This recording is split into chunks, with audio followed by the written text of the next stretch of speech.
Morning guys, welcome back to another vlog, and this one is a very special one because it's going to be my labor vlog. So this is the last time you're going to see my bump, I hope. I know, I'm very sure at this point that it will be the last time. So today we're 37 plus 6, so it's meant to be 38 weeks tomorrow. Yeah, and I feel huge. You can see he's very low now.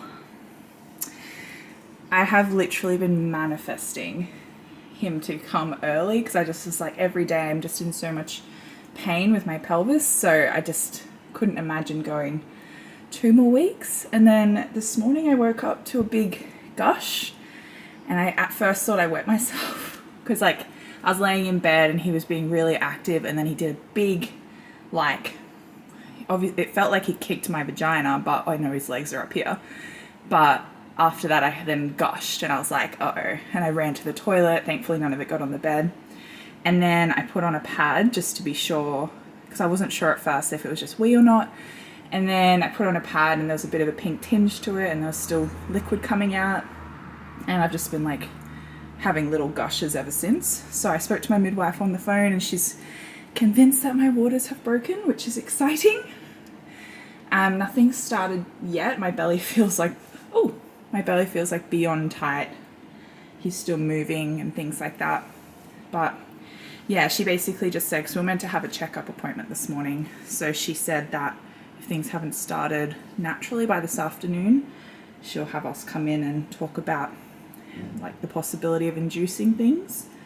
But yeah, I'm pretty confident that things will start before then, but I'll keep you guys posted.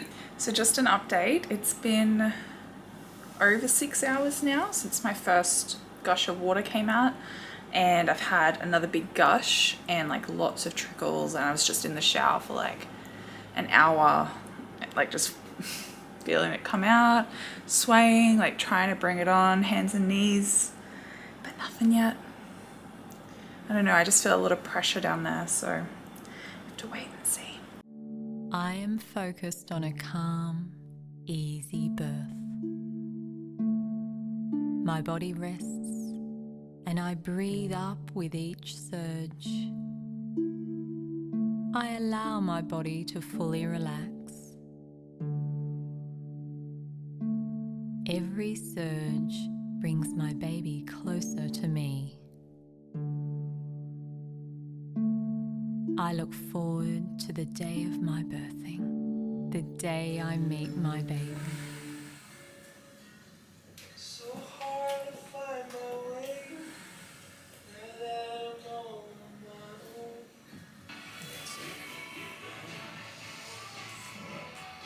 Just relax.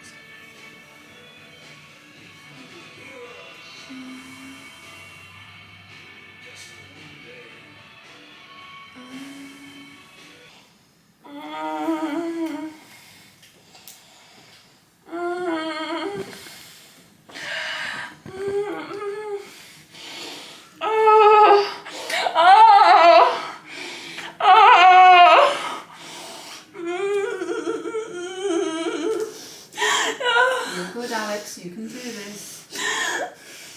You can do this. You're all done.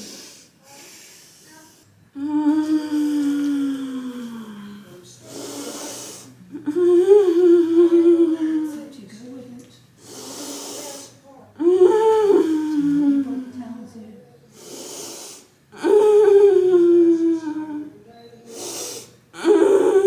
That's good. That's lovely. Baby's coming. Just keep doing what you're doing. Well done. Beautifully done. That's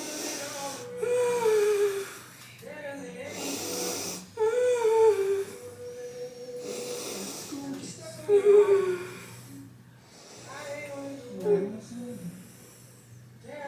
Beautifully breathing above down so you can let everything stretch. You do a beautiful job. That's lovely. You can do this. Beautiful.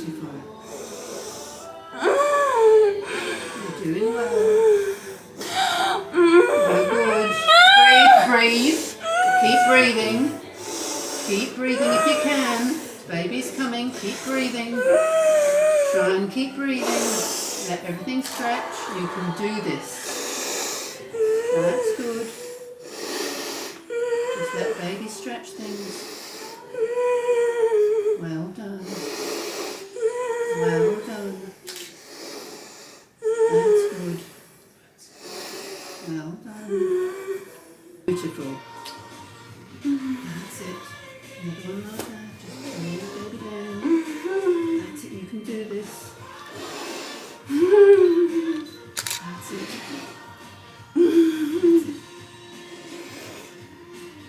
Give it a little bit more. There we are. We're down to the eyebrows. Good job. A little bit more. Let's get a nose. Give it a little bit more shove. And can you give it a bit more pressure? Just nice to get the face all out. We're halfway there. Go on, a bit more. We've got a nose. Keep it going, we'll get a chin. You can do this. Bit more pressure. Little top lip. I think it's there. It's there. Chin's out here. There it is. Bottom chin's out. So with the next one, your baby's going to come out, Alex. Okay. A big shove with the next one. It's coming. It's coming. You can do it. He's coming. There There he comes. Grab your Okay, baby. now he's coming through in front of you. Just gently. Oh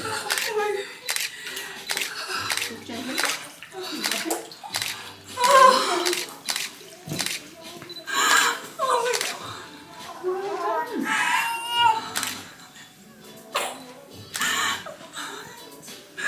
did it. You did it. This sounds probably easy to get him. Just gonna put a warm towel on. Oh my god. You did it.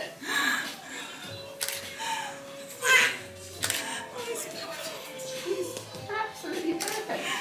Oh my god. Very good. You can tell he's a bit early by all these white bits floating in the water. Oh baby. Hello. He says, I was ready, Mum. Thank you. And Mum was ready too. Or not.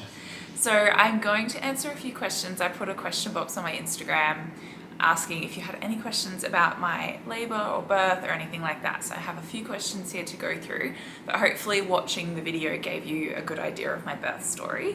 So first question is, what's his name? And if you've seen my Instagram post, you'd already know this by now, but if you haven't, his name is Harry Brian Parker. So Harry was my choice, but John loves it as well, of course. And then his middle name is actually after John's dad. It's also John's middle name. So we're just carrying on that tradition. So there's another question here. Did you plan a water birth and what calm birthing methods did you use? So basically what happened is I didn't originally plan a water birth. At 30 weeks pregnant, I actually got a call from the birth centre saying they had a space open up. So originally I was going to birth in the hospital, and I'd literally planned to use pain relief because I've had 2 natural labours before, and I was like, they just weren't great experiences for me, and I was hoping this time it would be a calm experience, but initially I thought that was going to be with the use of drugs. And then when I got offered the spot at the birth centre when I was already 30 weeks, the benefit of me doing that in my eyes was that I would just have the one midwife. I'd be in and out quicker for appointments and things like that. So more like the practicality of it, not so much thinking about having a water birth, but that is often how women birth there because they have big pools in every room. So basically once I realized that there would either be minimal pain relief or no pain relief, I started looking into ways that I could still have a calm birth but not have any pain meds, basically. So I came across hypnobirthing, which I had heard of before, and I'd honestly just thought it was a bit of like woo-woo stuff. Like I just didn't think that it was for me. But I did lots of research and like looked into lots of different courses and things and watched testimonials and watched births using hypnobirthing, and I just thought it was so beautiful and it was everything I wanted. And I was like, if all these women can do it, so can I. And I bought an online course through Hypnobirthing Australia, and basically we only got that at like 36 weeks, so we actually only had a couple weeks to practice the techniques, but honestly it was enough. Like the thing that I found the most helpful through the birth was my breathing. So you probably would have seen that a lot in the video you just watched, is that there's a few different techniques for breathing to get through contractions, or surges as they call them, in hypnobirthing. And that was the most valuable thing for me, because there was one moment where I feel like I lost control during my transition, and I totally lost control of my breathing in that contraction. So, and it was just so painful. Like I was just like, oh my God. So when I fully like let go and didn't focus on my breathing, that was way worse. So and then I like pulled it back in. So I only lost control for a second. And I found that affirmations also really helpful. So really focusing on just relaxing my body and letting every surge bring me closer to my baby. And yeah, he came so fast. So I do think that there's something to it for sure. And if you're thinking about doing it, I highly, highly recommend. So the next question is, how were you home so quick? So at the birth center, they like to have their mums and bubs home between 4 and 6 hours after birth, as long as mum and bub are doing well. So because I had minimal blood loss, really textbook birth, no tearing or anything, I actually only ended up with a slight graze, which was another reason I opted for a water birth, because my midwife and I talked about it, and previously I'd had a 3rd degree tear with my first and a 2nd degree tear with my second. And she said, look, there is a chance you'll still tear, but it's minimal, or less chance, I suppose, if you give birth in the water and on all fours, because of the sense of gravity. It actually helps your body stretch, and the water softens things up. So I was so relieved, happy, proud of myself when I only ended up with a graze, because I didn't need any stitches, which was amazing, and it's meant my recovery has been so much better than what it would have been. The next question is, did you get the crazy urge to go again and have another one? Absolutely not. So although I had like an incredible birth experience, that's it for me. Like, it didn't make me want to do it again. I feel like it was everything I wanted it to be and more, but it doesn't make me want to have another child. Like, John and I had decided even when I was pregnant that this would be it, because obviously we've got the 2 older boys as well, so 3 is plenty. So the next question is, how did you know it was not time to go to the birth center? So at the start of this vlog, you would have seen me laboring at home. I really only labored at home for a couple hours. So for me, it started at about 12:30, as you saw. I had really, really mild, like tightening, like period cramps, and then nothing was really going. So I decided to try and bring things on myself. I got down on all fours and I started like swinging my hips around, really trying to help Bub move down the birth canal. And then I'd say by about 2 o'clock, they were starting to get a bit more painful, a bit more regular. John was timing them just to make sure, because our midwife had given us an indication that she wanted us to go to the birth center when they were 5 minutes apart and lasting for about a minute. So just see, if you're currently pregnant, what your midwife would like you to do. But that's sort of the guide we had in our head of when we should go. Hypnobirthing guidelines also say, like, generally it's time to go if it's like 3 contractions within 10 minutes. So it just depends. But for me, it came down to my intuition, and like just had a feeling and a knowing that it was getting close. So I feel like, you know, like the surges are just getting a bit more intense, they're lasting a bit longer, it's taking more focus to breathe through them. That's how I found I knew. So at about 2 o'clock, that's when I told John to message my sister so she could come over, and then we all left to go to the hospital at about 3 o'clock. So yeah, I definitely knew it was time. And when we got to the birth center, I'd had 3 and 10 minutes, and they were quite like intense. And when you're stuck in like a seated driving position, I found that really tough too, because a part of the hypnobirthing techniques is to go floppy with every surge so that your body can relax instead of tensing up, which is the natural reaction. You're meant to breathe through it, really deep breaths, and just let your body completely flop and relax. I found that really hard to do in the car, but at home and once I was in the water, I found it quite easy to do that. So yeah. Another question about what helped me through the pain of the delivery stage. So obviously that is the most painful part. For me, multiple times his head started coming out and then it would go back in with like waiting for the next surge. And when I watched the video back, I realized that my pushing phase was actually about 20 minutes. So that is quite long compared to what I've had in the past. And I wouldn't even say I was like pushing, but my body was bearing down and it just felt natural to bear down.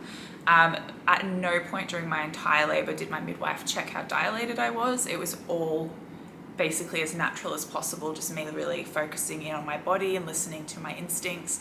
And everything that the instructor said on our hypnobirthing course said that you'll know when it's time because your body instinctually will just know to bear down.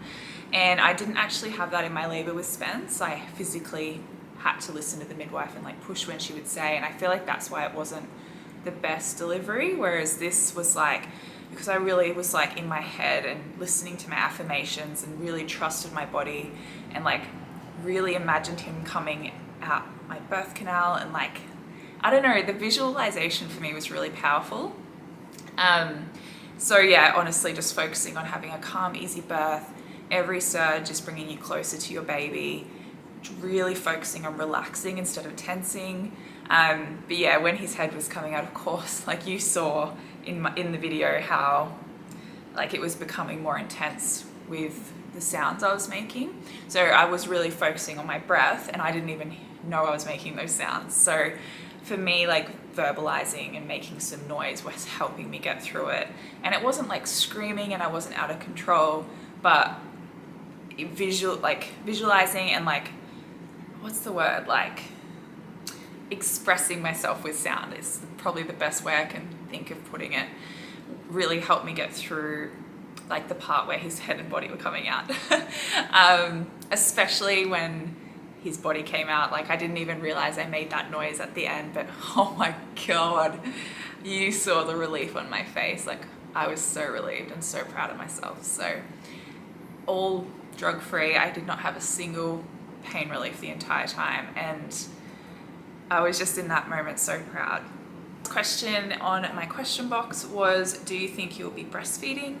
So for those that don't know, I actually had a breast reduction surgery a few years ago. What was it, in what year was it? 2018, I think. Yeah, 2018. So I didn't, at that stage in my life, think I was having any more children. And I knew that if I did, I wouldn't potentially be able to breastfeed because I didn't talk to my surgeon about potentially having more kids. Like he didn't know, he had to take sort of care with how he did my surgery, because I know there's different ways you can do breast reductions if you're having it before you have children. But obviously I never spoke to him about that, so I have no idea what technique he used, which meant I didn't know the entire pregnancy if I'd be able to breastfeed. I did breastfeed my first two. I wouldn't say I had tons of success. I had to mix feed them both from when they were fairly young. But with Spence, for example, I did make it to after his first birthday before I had to give it up completely. So yeah, I don't know. I wasn't really fussed on it, to be honest. Like, this is my third baby. Life is busy. I just wasn't stressed about if I could or couldn't do it. I definitely said I would try, and especially try and get the colostrum if I could. So at the birth center, he latched on, he had a suck. I tried to, I breastfed him the next day as well. And then by yesterday evening, so the second day, in the evening, he was just getting so frustrated. Like, he wouldn't really suck. He would latch on and suck a couple times, and then that would be it. And I just had this feeling, I was like, I just don't think he's getting anything. And I was trying to hand express and I couldn't get anything out, even after he'd already been on. So we decided to give him some formula to tide him over, I suppose. He's taken really well to the bottle, and I did make the decision, especially overnight last night, that I was like, this is I don't want to persevere with this. I just knew deep down that it's not going to be good for my mental health if I really persevered with it. And it's just such a drama and a hassle, because I did talk to my midwife, who is a lactation consultant, and she did say it is possible, but you might have to go on medication. You might have to always be expressing and pumping to like really try and help things if anything comes out at all. And I just knew deep down, like, I don't want to go through that. Like, life is busy. I just want to focus on us all being happy and healthy. And I think the best decision for us is to bottle feed him. So that's what we are deciding to do. So it doesn't mean my milk won't come in. Like, I talked to my midwife today even, and she said, just make sure you're wearing a really tight bra, no nipple stimulation. Like, we don't want it to come in. And then if it does, hot showers, Panadol and Nurofen, because even though it might come in, it's not coming out of my nipples. So it's kind of like, there's no point, if you know what I mean. So yeah, we're trying to get that not to happen. If needed, I would need to go on medication if it doesn't just stop producing on its own, but we will see. So that is it. I thought I would just finish off the vlog with introducing you to Harry if you haven't seen him yet. Here he is. Oh, look how little he is. He's so precious. I feel like he looks a bit bigger up in, like, wrapped up like a little burrito, but he was born at 3.6 kilos and he came 2 weeks early. So yeah, I don't make small babies, guys. Spencer was 4.18 and he came at 40 weeks as well. So this is the only one of my babies that's come super early, but he definitely wasn't small. So funny, when he came out, I thought he was way smaller than what my other babies were, but Huddy was born at 3.5 kilos, my first, so he was way smaller, and he was also full term, so, well, not way smaller, that's dramatic. Anyway, I'm gonna go finish up soaking up my newborn bubble, my lack of sleep, and I'll talk to you guys in my next vlog. Bye.